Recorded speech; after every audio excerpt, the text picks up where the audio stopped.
Hello, this is Natasha, and I'm here with the 11th chapter of The Wizard of Oz. And this is a really special chapter because we are about to meet the man himself, the wonderful Wizard of Oz. Dorothy and her friends have passed through the gates of the Emerald City and are wearing the green spectacles to protect them from the dazzling light. But how will the wizard appear to them? Listen and find out. Even with eyes protected by the green spectacles, Dorothy and her friends were at first dazzled by the brilliancy of the wonderful Emerald City.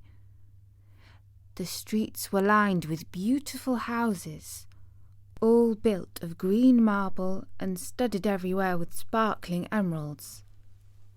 They walked over a pavement of the same green marble, and where the blocks were joined together were rows of emeralds set closely and glittering in the brightness of the sun. The window panes were of green glass. Even the sky above the city had a green tint, and the rays of the sun were green. There were many people, men, women and children walking about, and these were all dressed in green clothes and had greenish skins. They looked at Dorothy and her strangely assorted company with wondering eyes, and the children all ran and hid behind their mothers when they saw the lion, but no one spoke to them. Many shops stood in the street, and Dorothy saw that everything in them was green. Green candy and green popcorn were offered for sale, as well as green shoes, green hats, and green clothes of all sorts. At one place a man was selling green lemonade, and when the children bought it, Dorothy could see that they paid for it with green pennies. There seemed to be no horses nor animals of any kind. The men carried things round in little green carts, which they pushed before them. Everyone seemed happy and contented and prosperous. The guardian of the gates led them through the streets until they came to the big building, exactly in the middle of the city, which was the palace of Oz, the great wizard. There was a soldier before the door, dressed in a green uniform and wearing a long green beard. "Here are strangers," said the guardian of the gates to him, "and they demand to see the great Oz." "Step inside," answered the soldier, "and I will carry your message to him." So they passed through the palace gates and were led into a big room with a green carpet and lovely green furniture set with emeralds. The soldier made them all wipe their feet upon a green mat before entering the room, and when they were seated he said politely, "Please make yourself comfortable while I go to the throne room and tell Oz you are here." They had to wait a long time before the soldier returned. When at last he came back, Dorothy asked, "Have you seen Oz?" "Oh, no," said the soldier. "I have never seen him. But I spoke to him as he sat behind his screen and gave him your message. He said he will grant you an audience, if you so desire. But each one of you must enter his presence alone, and he will admit but one each day. Therefore, as you must remain in the palace for several days, I will have to show you to your rooms, where you may rest in comfort after your journey." "Thank you," replied the girl. "That is very kind of Oz." The soldier now blew upon a green whistle, and at once a young girl dressed in a pretty green silk gown entered the room. She had lovely green hair and green eyes, and she bowed low before Dorothy as she said, Follow me, and I will show you your room." So Dorothy said goodbye to all her friends except Toto, and taking the dog in her arms, followed the green girl through 7 passages and up 3 flights of stairs until they came to a room at the front of the palace. It was the sweetest little room in the world, with a soft, comfortable bed that had sheets of green silk and a green velvet counterpane.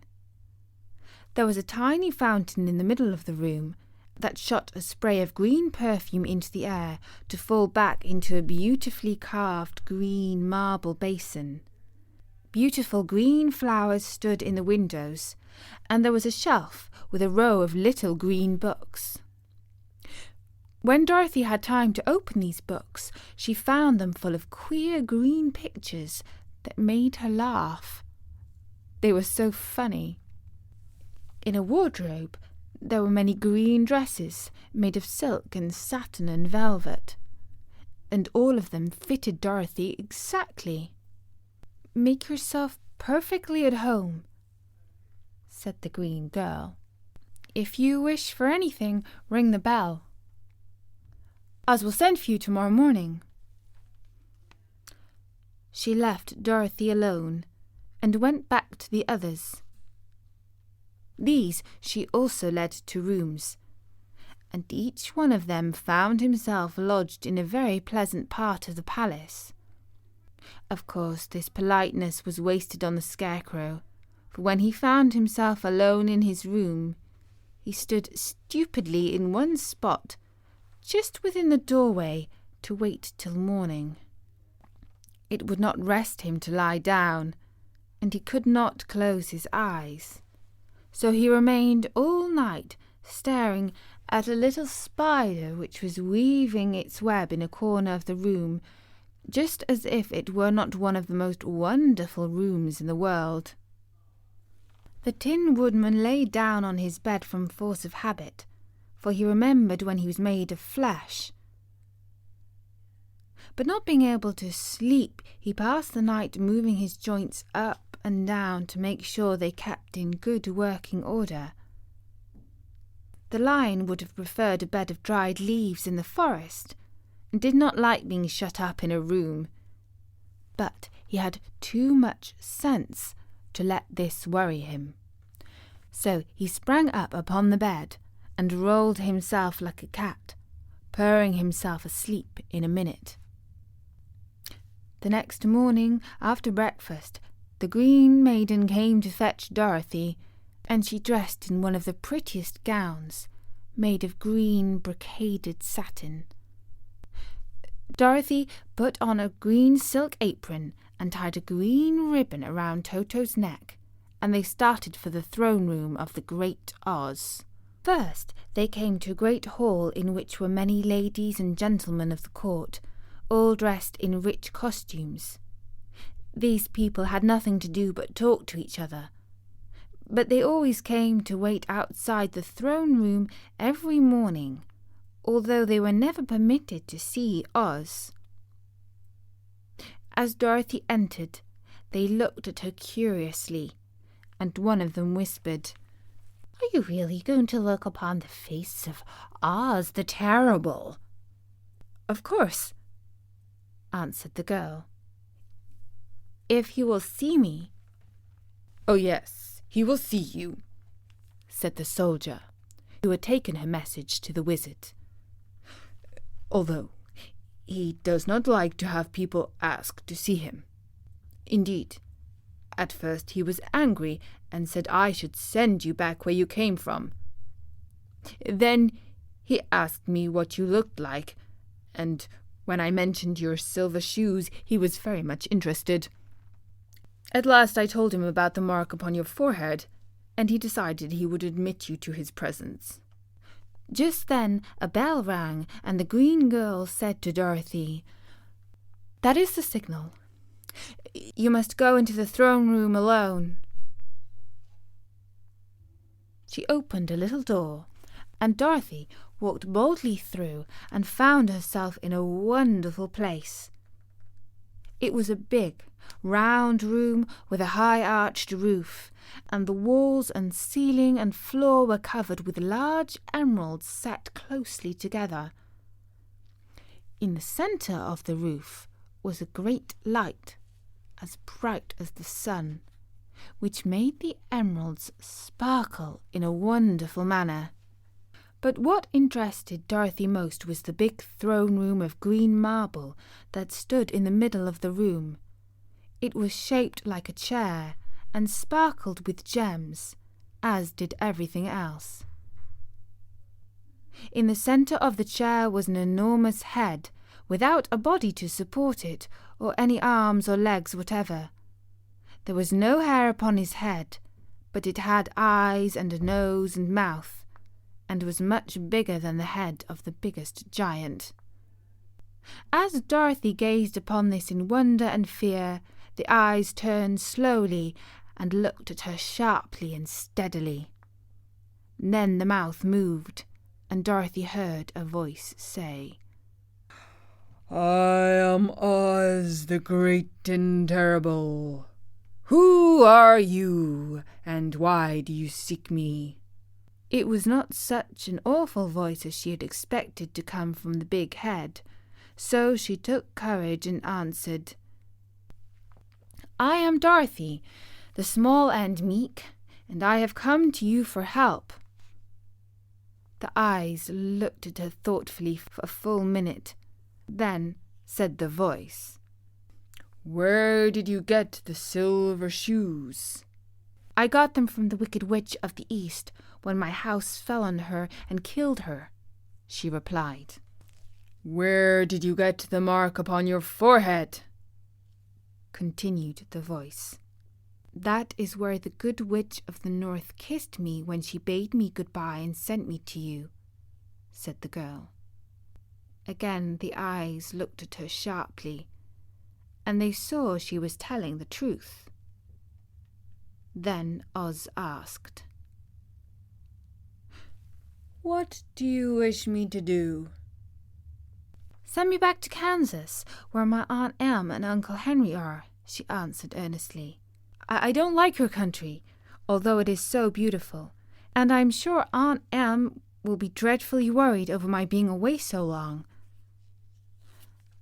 The eyes winked 3 times, and then they turned up to the ceiling and down to the floor and rolled around so queerly that they seemed to see every part of the room, and at last they looked at Dorothy again.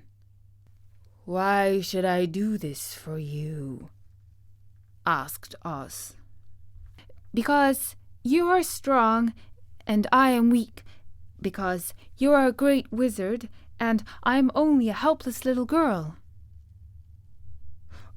"But you're strong enough to kill the Wicked Witch of the East," said Oz. That just happened," returned Dorothy simply. "I could not help it." "Well," said the head, "I will give you my answer. You have no right to expect me to send you back to Kansas unless you do something for me in return. In this country, everyone must pay for everything he gets.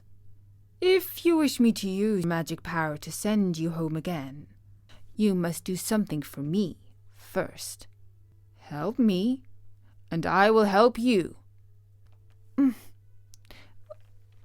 "What must I do?" asked the girl. "Kill the Wicked Witch of the West," answered Oz. "But I cannot!"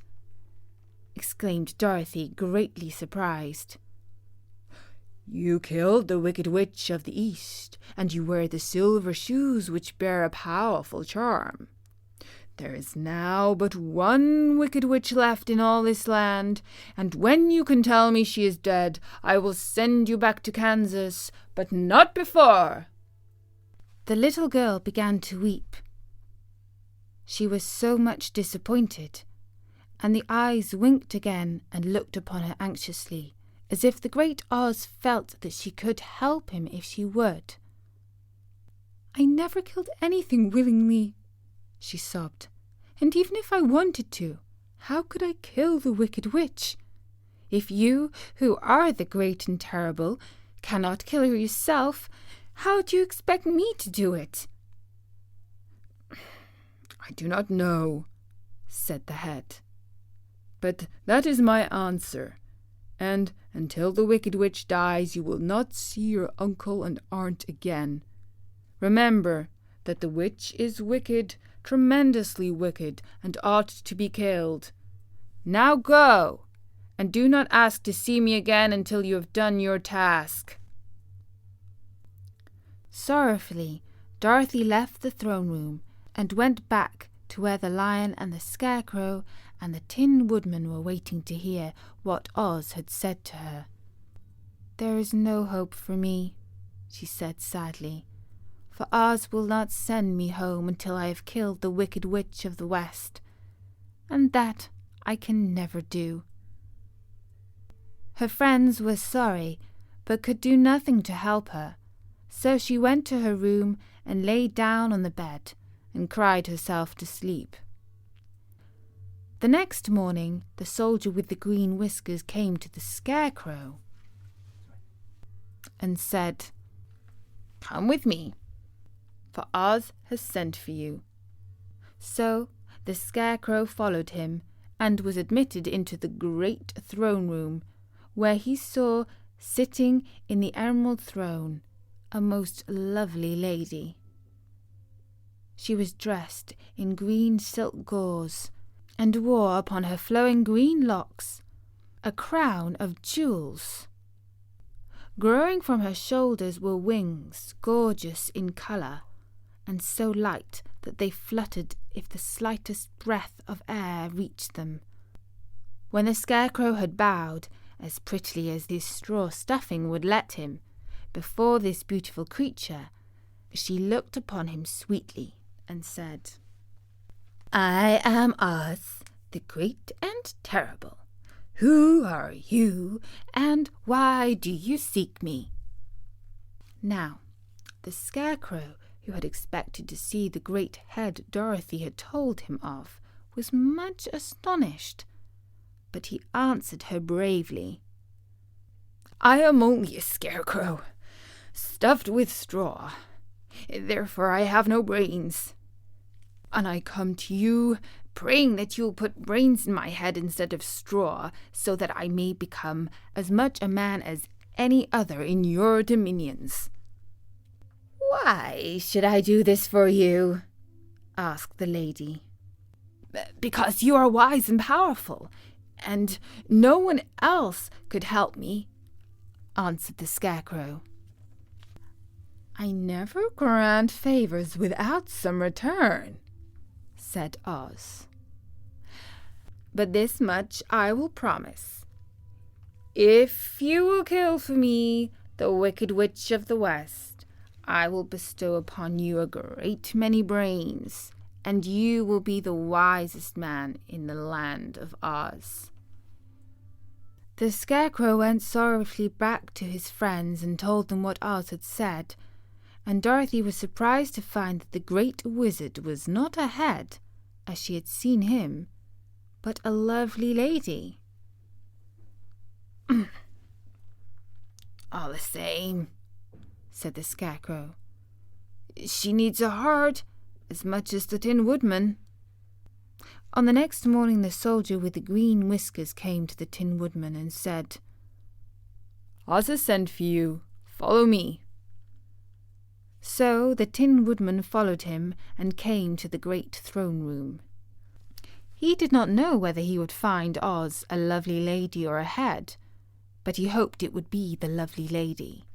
"For," he said to himself, "if it is the head, I am sure I shall not be given a heart, since a head has no heart of its own, and therefore cannot feel for me.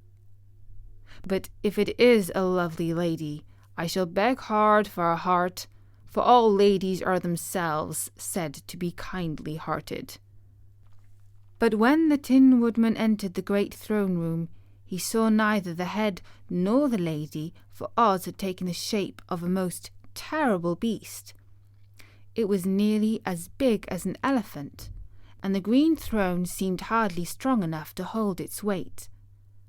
The beast had a head like that of a rhinoceros, only there were 5 eyes in its face. There were 5 long arms growing out of its body, and it also had 5 long, slim legs. Thick, woolly hair covered every part of it, and a more dreadful-looking monster could not be imagined. It was fortunate. The Tin Woodman had no heart at that moment, for it would have beat loud and fast from terror. But being only tin, the Woodman was not at all afraid, although he was much disappointed. "I am Oz the Great and Terrible," spoke the beast, in a voice that was one great roar. "Who are you, and why do you seek me?" "I am a woodman, and made of tin. Therefore I have no heart, and cannot love. I pray you to give me a heart, that I may be as other men are." "Why should I do this?" demanded the beast. "Because I ask it, and you alone can grant my request," answered the Woodman. Oz gave a low growl at this, but said gruffly, "If you indeed desire a heart, you must earn it." "How?" asked the Woodman. "Help Dorothy to kill the Wicked Witch of the West," replied the beast. "When the witch is dead, come to me, and I will give you the biggest and kindest and most loving heart in all the land of Oz." So the Tin Woodman was forced to return sorrowfully to his friends and tell them of the terrible beast he had seen. They all wondered greatly at the many forms the great wizard could take upon himself. And the Lion said, "If he is a beast, when I go to see him, I shall roar my loudest, and so frighten him that he will grant all I ask. And if he is the lovely lady, I shall pretend to spring upon her, and so compel her to do my bidding. And if he is the great head, he will be at my mercy, for I will roll his head all about the room until he promises to give us what we desire.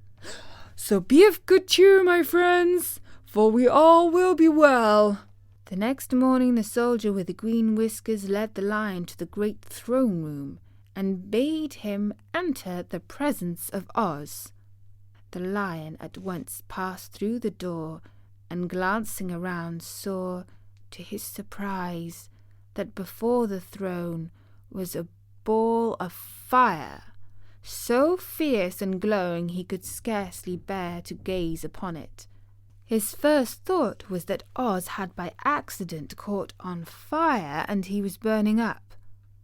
But when he tried to go nearer, the heat was so intense that it singed his whiskers, and he crept back tremblingly to a spot nearer the door. Then a low, quiet voice came from the ball of fire, and these were the words it spoke. "I am Oz the Great and Terrible. Who are you, and why do you seek me?" And the Lion answered, "I am a cowardly lion, afraid of everything.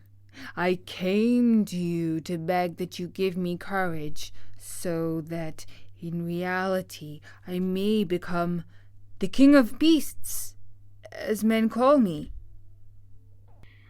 "Why should I give you courage?" demanded Oz. "Because of all the wizards, you are the greatest, and alone have power to grant my requests," answered the Lion. The ball of fire burned fiercely for a time, and the voice said, Bring me proof that the wicked witch is dead, and that moment I will give you courage. But as long as the witch lives, you must remain a coward." The lion was angry at this speech, but could say nothing in reply, and while he stood silently gazing at the ball of fire, it became so furiously hot that he turned tail and rushed from the room. He was glad to find his friends waiting for him, and told them of his terrible interview with the wizard. "What shall we do now?" asked Dorothy sadly. "There's only one thing we can do," returned the lion, "and that is to go to the land of the Winkies and seek out the wicked witch and destroy her." "But suppose we cannot," said the girl. "Then I shall never have courage," declared the lion. "And I should never have brains," added the Scarecrow. "And I shall never have a heart," spoke the Tin Woodman. "And I shall never see Aunt Em and Uncle Henry," said Dorothy, beginning to cry. "Be careful," cried the green girl. "The tears will fall on your green silk gown and spot it." So Dorothy dried her eyes and said, "I suppose we must try it, but I'm sure I do not want to kill anybody, even to see Aunt Em again." "I will go with you, but I am too much of a coward to kill the witch," said the lion. "I will go too," declared the Scarecrow. "But I shall not be of much help to you. I am such a fool." "I haven't the heart to harm even a witch," remarked the Tin Woodman. "But if you go, I certainly shall go with you." Therefore it was decided to start upon their journey the next morning, and the woodman sharpened his axe on a green grindstone and had all his joints properly oiled.